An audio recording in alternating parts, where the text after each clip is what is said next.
Hayvan Çiftliği kitabı gerçekten neyi anlatıyor? Hayvan Çiftliği İngiliz yazar George Orwell'ın hayvanlar üzerinden siyasi göndermeleriyle bilinen bir romanıdır.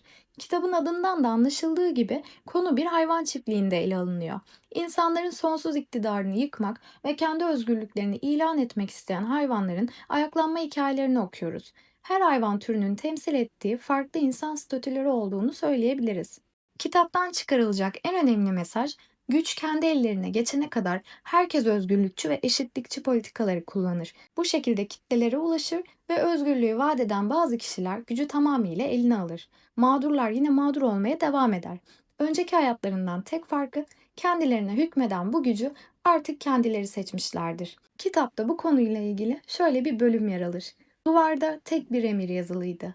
Bütün hayvanlar eşittir ama bazı hayvanlar öbürlerinden daha eşittir.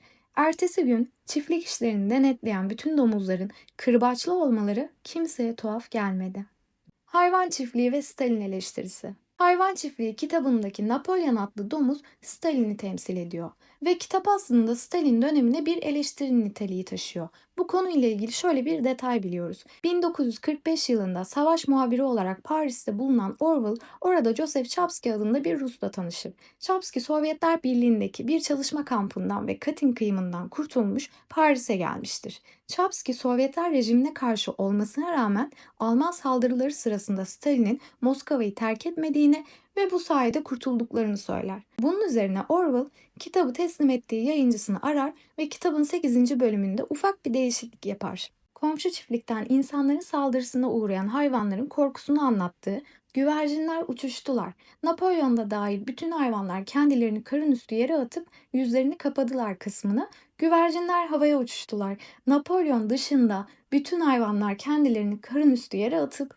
yüzlerini kapadılar" şeklinde değiştirmiştir. George Orwell bu değişiklik için böylelikle Alman saldırısı sırasında Moskova'dan ayrılmayan Stalin'e haksızlık etmemiş oldum der. Kitabın bir de film uyarlaması vardır. Ben bu filmi çocukken tekrar tekrar izlerdim. Siyasi göndermelerin farkında olmadan sadece içinde hayvanlar var diye çok sevdiğim bir filmdi.